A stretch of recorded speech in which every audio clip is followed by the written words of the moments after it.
بسم اللہ الرحمن الرحیم۔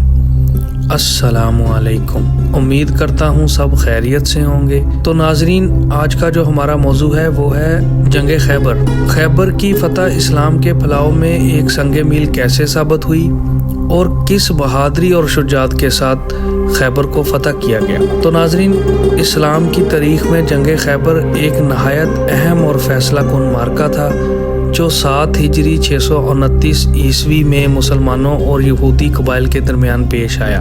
یہ جنگ اس وقت ہوئی جب مدینہ کے شمال میں واقع خیبر کے یہودی قبائل مسلسل مدینہ کے مسلمانوں کے خلاف سازشیں کر رہے تھے اور ان کی دشمنی کھل کر سامنے آ چکی تھی۔ خیبر کی فتح نے اسلامی ریاست کو مزید مستحکم کیا اور دشمنوں کی سازشوں کا خاتمہ کر دیا۔ خیبر مدینہ سے تقریباً 150 کلومیٹر شمال میں واقع ایک زرخیز وادی تھی جہاں یہودیوں کے کئی قلعے تھے۔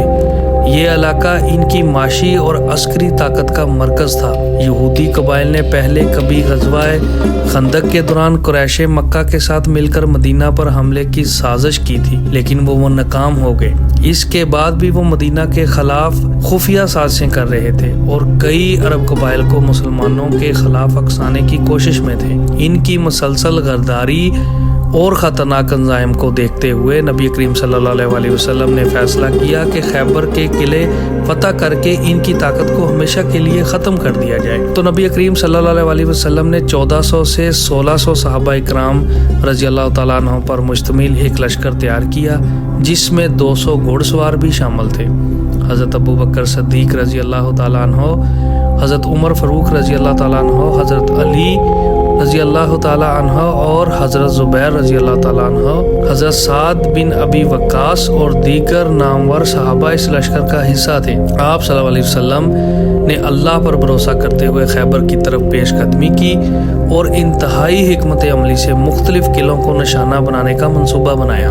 خیبر میں کل 7 مضبوط قلعے تھے جن میں سے یہ تمام قلعے نہایت مضبوط تھے اور ان میں ہزاروں کی تعداد میں یہودی جنگجو موجود تھے۔ مسلمانوں کو ان قلعوں کو ایک ایک کر کے فتح کرنا تھا۔ پہلا معرکہ قلعہ نام پر ہوا۔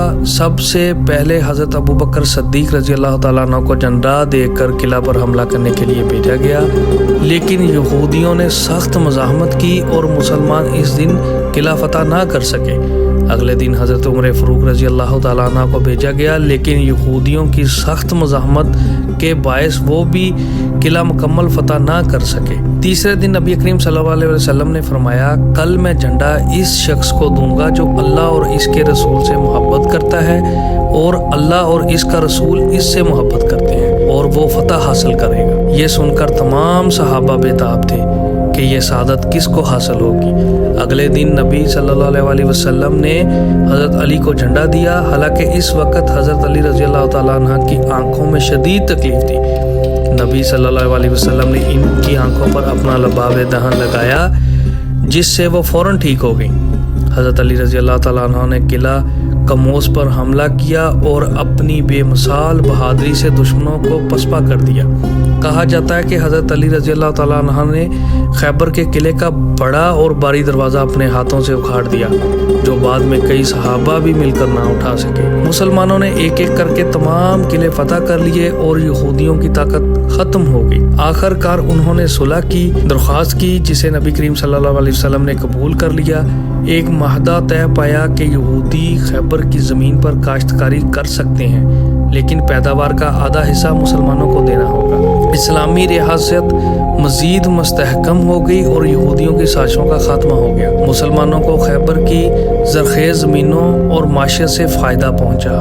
یہودیوں نے مسلمانوں کی برتری کو تسلیم کر لیا اور مدینہ کے خلاف کسی بھی قسم کی سازش سے باز آ گئے۔ اس جنگ نے مسلمانوں کے حوصلے بلند کیے اور انہیں آئندہ فتوحات کے لیے مزید طاقتور بنا دیا۔ جنگ خیبر اسلام کی تاریخ میں ایک شاندار فتح تھی جس نے مسلمانوں کو ایک عظیم قوت بنا دیا۔ یہ جنگ صرف تلوار کی طاقت سے نہیں بلکہ ایمان، حکمت عملی اور اللہ کے بھروسے پر جیتی گئی۔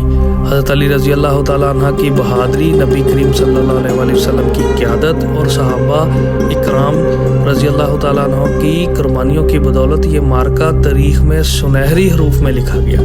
یہ جنگ ہمیں سکھاتی ہے، اگر ایمان مضبوط ہو